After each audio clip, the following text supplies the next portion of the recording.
Assalamualaikum warahmatullahi wabarakatuh. Alhamdulillahirabbil alamin wa bihi nasta'inu ala umurid dunya waddin. Assalatu wassalamu ala asyrafil anbiya'i wal mursalin sayyidina wa maulana Muhammadin wa ala alihi wa sahbihi ajma'in. Amma ba'du. Anak-anakku yang berbahagia, siswa-siswi kelas 10 SMA Negeri 1 Gondang yang saya cintai. Pagi ini kita bertemu dalam rangka untuk melanjutkan agenda kita, yaitu masa pengenalan lingkungan sekolah. Tak terasa hari ini memasuki hari keempat atau hari terakhir, dan pada kesempatan kali ini saya akan menyampaikan materi tentang pembelajaran daring di SMA Negeri 1 Gondang. Sebelum pemaparan materi saya lanjutkan, perkenalkan, saya Muhammad Abdul Majid, mengajar mata pelajaran kimia untuk kelas 12 IPA dan prakarya kewirausahaan untuk kelas 10 IPA 1 sampai dengan IPA 3. Baiklah, langsung kita masuk ke materi pertemuan kali ini, yaitu pembelajaran daring SMAN 1 Gondang.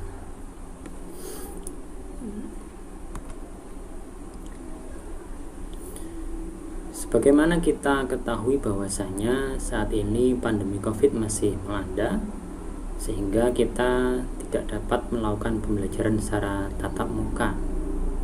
Nah, pembelajaran daring ini saya yakin semuanya sudah pernah mengalami pada saat SMP, dan kita akan mengalaminya lagi atau menjalaninya lagi pada jenjang SMA ini. Nah, fokus pembahasan pada kali ini adalah yang pertama tentang pengertian apa sih itu pembelajaran daring gitu. Dan yang kedua tentang etika pembelajaran daring. Selanjutnya yang ketiga adalah metode pembelajaran daring yang dilaksanakan itu seperti apa. Dan terakhir, kira-kira apa sih aplikasi yang dibutuhkan untuk mengikuti pembelajaran secara daring. Langsung masuk yang pertama, yaitu tentang pengertian dari pembelajaran daring. Apa sih itu daring? Daring itu merupakan akronim dari dalam jaringan, atau kalau secara sederhananya dapat diartikan sebagai sebuah sistem kegiatan pembelajaran yang dilakukan tanpa melalui tatap muka secara langsung. Artinya tidak bertemu secara fisik di satu tempat yang sama, tetapi bertemu secara virtual dengan memanfaatkan jaringan internet. Nah, metode dari pembelajaran ini sendiri itu ada dua macam, ada sinkron dan asinkron. Nanti yang sinkron seperti apa, asinkron seperti apa akan dibahas di bagian selanjutnya. Itu tadi sekelas tentang pengertian dari pembelajaran daring. Berikutnya adalah tentang etika pembelajaran daring. Jadi etika itu tidak hanya ada pada saat pembelajaran di kelas tatap muka saja, tapi pada saat pembelajaran daring kita dituntut untuk tetap memegang etika atau tata krama pada saat pembelajaran. Ini ada sebuah quotes yang menarik yang bisa kita jadikan pegangan itu ya. Jadi, jika kamu menunggu dirimu sampai siap menghadapi pelajaran, maka dapat dipastikan seumur hidupmu hanya akan kamu habiskan untuk menunggu. Jadi siap gak siap ya harus siap itu ya. Harus siap untuk mengikuti pembelajaran daring. Nah, terkait dengan etika ketika mengikuti pembelajaran daring seperti apa, ini ada sekitar berapa ini ya? 1, 2, 3, ada sekitar 8. Meskipun sebenarnya lebih dari ini ya, tapi ini yang utama saja yang saya tampilkan di sini. Yang pertama adalah harus meluruskan niat dulu ya. Jadi luruskan niat kalian. Jadi segala sesuatu itu kan diawali dari niat ya. Kalau niatnya benar, insya Allah nanti hasilnya juga akan mengikuti baik juga gitu maksudnya. Jadi daring itu niatnya untuk mencari ilmu, bukan hanya sekedar menggugurkan kewajiban, absen, ikut kelas, itu bukan. Tapi intinya tetap dalam rangka mencari ilmu. Itu yang harus dipegang. Kemudian yang kedua, mempersiapkan kebutuhan yang diperlukan.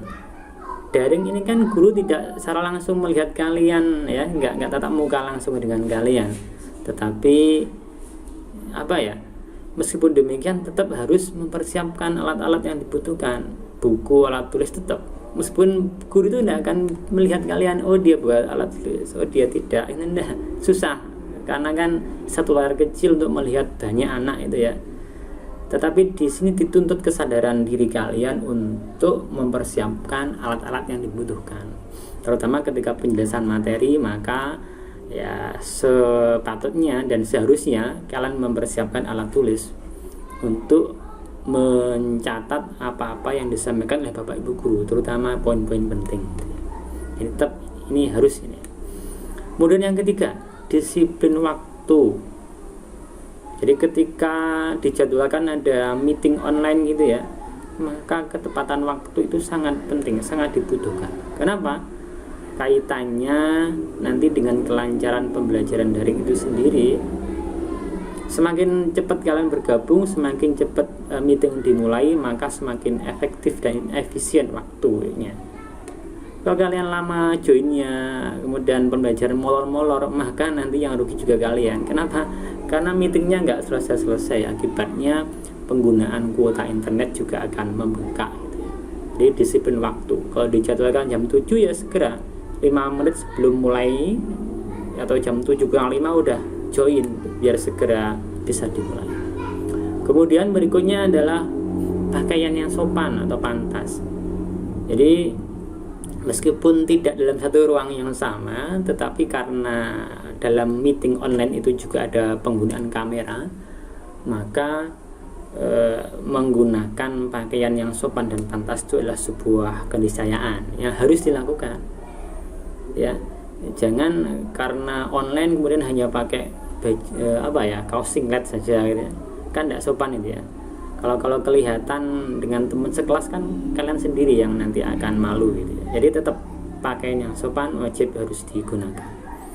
Berikutnya yang tidak kalah penting adalah menggunakan nama asli ini ya, nama asli. Jadi ketika join di meeting online, di awal mesti nanti akan ada settingan untuk menuliskan nama kalian itu nanti siapa. Jangan sampai yang ditulis itu adalah nama samaran atau nama panggilan kalian. Gunakan nama asli. Pun demikian ketika join di classroom ya, nanti kalian akan ada profilnya. Di situ kalian diminta menuliskan nama profilnya. Jadi tuliskan sesuai nama aslinya, biar nanti memudahkan Bapak Ibu guru untuk melacak kehadiran kalian. Plus juga nanti memudahkan ketika ada ulangan, oh anak ini sudah sesuai namanya. Kalau nama samar atau panggilan, Bapak Ibu guru akan kesulitan untuk nanti mencocokkan dengan daftar hadirnya gitu.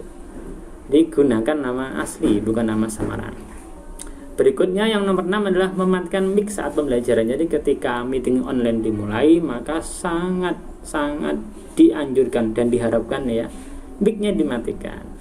Karena ketika mic-nya tidak dimatikan, suara kalian itu di sekitar kalian, lingkungan sekitar kalian itu akan masuk ke pembelajaran, sehingga akan mengganggu penjelasan dari Bapak Ibu guru ya. Suaranya akan berkelahi dalam nanti itu, gelut ya, suaranya. Kemudian yang keenam adalah menyalakan kamera video. Jadi ketika diminta tolong kameranya dihidupkan, ya hidupkan, jangan sembunyi-sembunyi gitu ya. Maka penting tadi kaitannya dengan yang nomor 4 tadi, pakai pakaian yang sopan tadi. Jadi kalian tidak akan berani untuk menyalakan kamera kalau kalian tidak memakai pakaian yang sopan tadi. Ya, jadi ini saling berkaitan. Jadi nyalakan kamera video.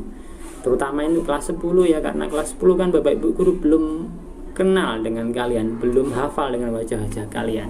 Jadi jika diminta untuk menyalakan video kameranya, ya nyalain. Berarti Bapak Ibu guru ingin mengenal lebih jauh dengan kalian.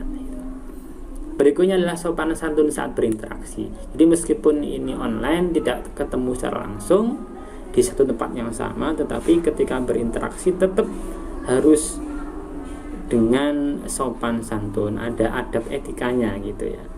Dengan Bapak Ibu guru seperti apa cara memulai komunikasinya, cara guyonannya juga demikian. Jadi tetap harus sopan dan santun. Nah, itu tadi sekilas tentang etika pembelajaran daring. Selanjutnya adalah metode pembelajaran daring. Jadi cara garis besar metode pembelajaran daring itu dikategorikan menjadi dua. Yang pertama sinkron, yang kedua asinkron. Asinkron itu apa sih? Asinkron itu dapat diartikan sebagai berkumpul dalam satu waktu yang sama. Artinya apa? Ini mirip dengan ketika kalian video call. Video call kan semua berkumpul dalam satu waktu yang sama, online semua gitu kan ya. Kan tidak mungkin video call kita telepon sekarang kemudian yang mengangkat nanti sore, kan tidak mungkin. Jadi hal seperti ini kita sebut dengan sinkron, artinya semua harus berkumpul dalam waktu yang sama. Nah, aplikasi nanti yang digunakan bervariasi bergantung dari Bapak Ibu guru yang maunya apa gitu ya. Tapi biasanya yang dipakai nanti adalah ini, yang paling atas ini, Google Meet. Jadi Google Meet di HP kalian, kalau kalian buka Google ini harus diinstal ya. Jadi kita install dari Play Store, ketika aja di Play Store itu Google Meet, nanti kalian install di situ dan bisa kita gunakan untuk pertemuan online atau meeting online. Selain Google Meet juga ada Zoom, cuman kayaknya ini jarang ya, karena untuk yang versi gratis Zoom ini ada pembatasan hanya sekitar 40 menit. Tapi kalau yang Google Meet sejauh ini masih belum ada batasannya. Jadi mau 1 jam 2 jam selama kalian kuat silahkan bisa menggunakan Google Meet, dan ini gratis dalam artian apa ya, untuk downloadnya tidak berbayar, tetapi untuk pemakaiannya tetap menggunakan kuota internet gitu ya. Jadi saya ulangi, metode pembelajaran yang pertama atau metode pembelajaran daring yang pertama adalah sinkron. Nantinya harus berkumpul dalam satu waktu, semua online gitu. Berikutnya adalah metode asinkron. Ini merupakan kebalikan dari metode sinkron. Kalau pada saat sinkron itu kalian dituntut untuk berkumpul dalam satu waktu, maka untuk yang asinkron ini tidak. Fleksibilitas waktunya ada di sini. Jadi kalian misal ya, Bapak Ibu guru posting materi itu jam 7 gitu ya, maka kalian akan diberi kebebasan membuka postingan Bapak Ibu guru itu bisa jam 8, 9, 10. Jadi sesempatnya gitu ya, kasarannya seperti itu. Jadi tidak diwajibkan untuk berkumpul dalam satu waktu yang sama, tetapi tentunya tetap ada batasan, karena setiap tugas yang diberikan mesti ada limit waktunya, batas waktunya terakhir mengumpulkan kapan, tetap ada seperti itu. Nah, aplikasi yang digunakan untuk yang metode asinkron ini adalah Google Classroom. Jadi sudah dibuatkan oleh pihak sekolah sejumlah kelas yang ada. Kalau kelas 10 ini ada 9 kelas, maka untuk Classroom kelas 10 juga ada 9. Nanti kalian yang masuk kelas 10 IPA 1 tidak akan bisa gabung di kelas 10 IPA 2. Begitu sebaliknya. Nah, nanti tentunya ini akan dilaksanakan ketika pembagian kelas sudah selesai atau sudah finish. Nah, nanti jika pembagian kelas sudah selesai, kalian akan diarahkan ke grup WhatsApp kelas masing-masing. Kemudian nanti akan oleh Bapak Ibu wali kelas diarahkan untuk join ke dalam classroom masing-masing. Nah, contohnya seperti ini. Nah, ini saya buka contoh classroom yang telah disediakan oleh pihak sekolah. Ini ya, masih loading. Nah, di sini. Ini adalah classroom SMA Negeri 1 Gondang. Dapat kalian lihat di sini ya. Ada 27 kelas ini, mulai dari kelas 10 IPS 4 sampai kelas 12 IPA 1 ini ada 27. Masing-masing rombongan belajar ada, atau masing-masing jenjang ada 9 kelas. Nah, nanti ini tampilan di Bapak Ibu guru, tampilan di kalian tidak akan seperti ini ya.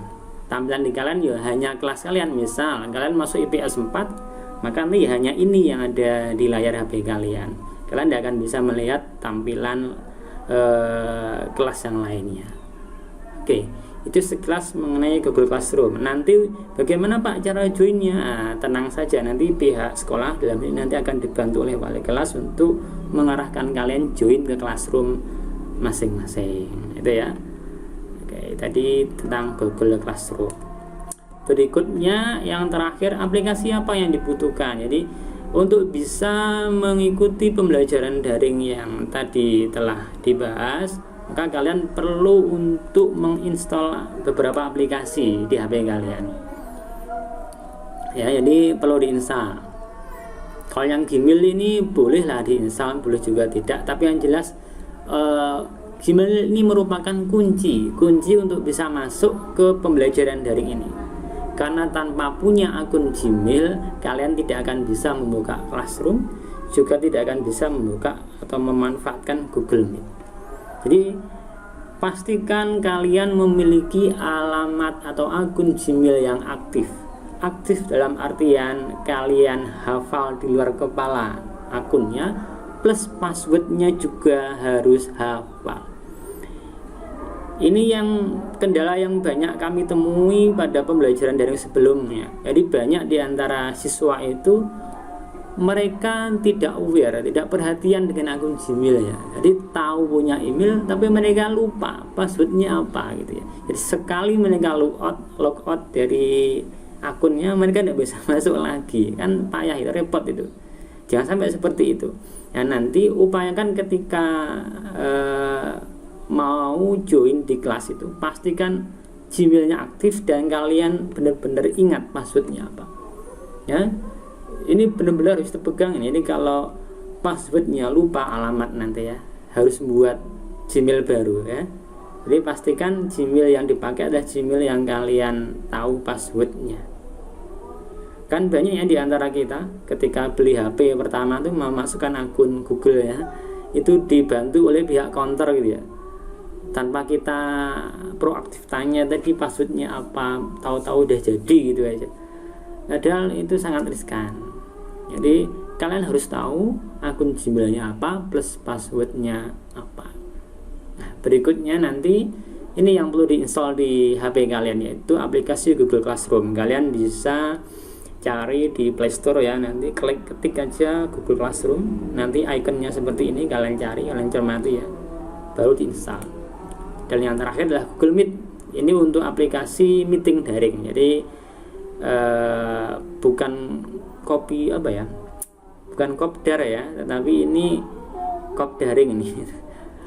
Jadi pertemuan secara online menggunakan Google Meet. Ya mirip lah dengan WhatsApp video ya, ada video call di WhatsApp ya, ada di WhatsApp. Kalau ini dengan aplikasi Google Meet, ini nanti lebih banyak jumlah peserta yang bisa join, sampai 100 kalau tidak salah Google Meet ini. Ya, demikian tadi sekilas tentang pelaksanaan pembelajaran daring yang akan kalian alami atau jalani pada tahun ajaran baru ini.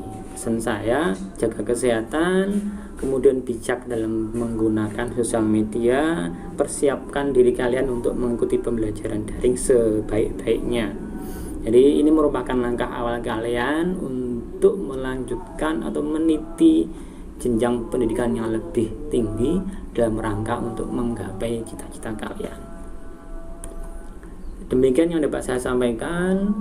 Terima kasih atas segala perhatian. Mohon maaf atas segala kekurangan. Assalamualaikum warahmatullahi wabarakatuh.